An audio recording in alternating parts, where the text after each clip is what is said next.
사우나 사장님이 폐업을 한다. 500만 원이 올랐다. 무슨 말일까요? 이게 500만 원이 올랐다는 이야기는요, 폐업하고 연관을 시켜보면 결국 전기요금 난방비가 500만 원 올랐다는 이야기입니다. 야, 이게 여러분 심각하더라고요. 실제 사우나를 운영하시는 분의 이야기, 수원에서 이렇게 사우나를 하는 자영업자 사장님의 이야기를 들어보면 말입니다. 지난해 1월에 1,400만 원 하던 전기 가스 요금이 올 1월에는 1,900만 원 나왔어요. 이렇게 이야기합니다. 무려 말입니다. 36%나 뛰었습니다. 500만 원이 오른 거예요. 500만 원이. 여러분, 요즘 500만 원 벌기가 진짜 어렵거든요.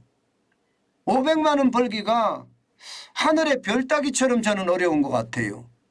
그렇게 어려운 와중에 비용이 500만 원이 더 나온다는 것은 여러분, 이게 버티기가 쉽지 않다는 이야기예요.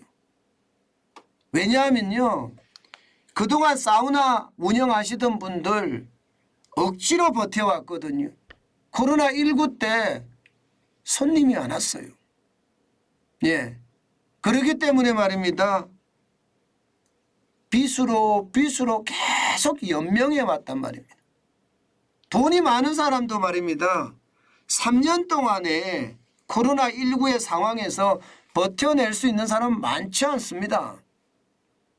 진짜 괜찮은 오래된 동네 목욕탕들도 줄줄이 망하는 판인데 사우나처럼 돈이 많이 들어가는 곳에는 더 빨리 상황이 나빠지지 않았을까요? 이게 거리두기가 해제가 되면 좋아질 거다 이렇게 생각을 했었지만 상황은 거꾸로 가버렸습니다. 좋아지기는커녕 오히려 말입니다. 이자 폭탄이 다가왔어. 이자 폭탄. 금리가 너무 올라간 거예요. 그동안 어려울 때 빚으로 계속 막아왔는데 금리까지 올라가니까 여기서 부담감이 엄청 커진 거예요. 게다가 말입니다. 최저임금은 또 어떻게 됩니까? 올해도 이 어려운 올해도 5%를 올렸어요. 이 어려운 올해도 말입니다. 그러면 인건비 장난 아니죠. 여기다가 공산품 얼마나 올라갔겠습니까? 비누부터 시작을 해서 말입니다. 뭐 떼수건까지 안 올라간 게 없거든요. 비용이 장난이 아닌 만큼 올라갔는데 여기에다가 전기 가스 요금까지 이렇게까지 올라가니 버티기가 쉽겠습니까? 버티기가 어려울 수밖에 없습니다. 그야말로 최악이라고 이야기할 만큼 어려워진 거예요. 실제로도 말입니다. 보면 전기 가스 장난 아니게 올라갔잖아요. 올 1월 기준만 보더라도 도시가스 36.2% 올라갔죠. 전기료 29.5% 올라갔습니다. 지역 난방비 34% 올라갔습니다. 500만 원이 더 들어간다는 이야기 뭐 그냥 쉬운 이야기예요. 그러면 어떻게 될까요?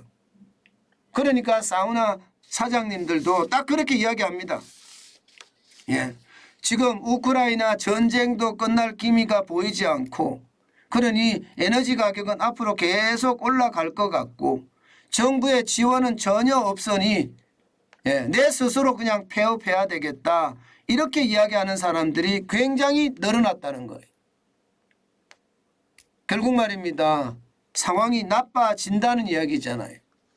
지금 사우나 전기나 가스를 많이 쓰는 곳 이쪽은요 진짜 어려워요. 지금 보세요. 난방비 인상 때문에 자영업자 소상공인들은 굉장히 어려워합니다. 제가 했던 오미래 소고기 국밥만 하더라도 국물을 끓여야 되거든요. 그러면 가스 요금이 지금 장난이 아니었을 겁니다. 제가 국밥집 할 때만 하더라도 하루에 한 달에 가스 요금이 한 23만 원, 24만 원이 나왔거든요. 그런데 지금 제가 이야기를 들어보니까 비슷한 규모의 어떤 가스 요금을 들으면 40만 원이 넘더라고요. 대부분 2배가 된 거예요. 2배가. 그러니 이게 난방비 인상에 대해서 부담이 된다. 매우 부담이 된다가 80.4%는 괜찮은 거예요. 그만큼 어린 거예요. 80.4%가 매우 부담이 된다예요. 다소 부담은 18.6%고요. 뭐 매우 괜찮다가 0.1%밖에 안 됩니다. 다소 괜찮다는 0.3%고요. 그러니까 지금 결국 말입니다. 난방비, 전기료든 가스료든 이게 부담이 굉장히 앞으로 많이 될 수밖에 없는 게 현실이 되겠구나, 그런 생각이 많이 들고요. 안 그래도 어려운 동네 목욕탕이나 또 사우나에 이번 난방비 폭탄, 전기료 폭탄은요, 결국 말입니다, 접을 수밖에 없는 그런 상황으로 내몰리지 않을까 하는 그런 암울한 전망까지 나옵니다. 문제는 여러분도 알다시피 이 목욕탕이요, 폐업하기가 굉장히 어렵습니다.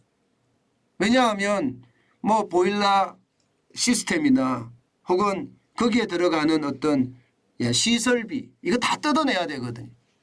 뜯어내는 비용이 만만치가 않습니다. 뭐 몇천만 원은 그냥 우스우니까요. 그러면 이게 뜯어내기도 어렵고 빚은 쌓여가고 진퇴양난이라는 게 요즘 사우나 사장님, 동네 목욕탕 사장님의 이야기라는 겁니다. 자영업자들은요, 요즘 뭐 2중고, 3중고라는 게 사실 현실이고요. 2중고, 3중고가 아니라 좀 더 나아가면 5중고, 6중고가 현실이라고 합니다.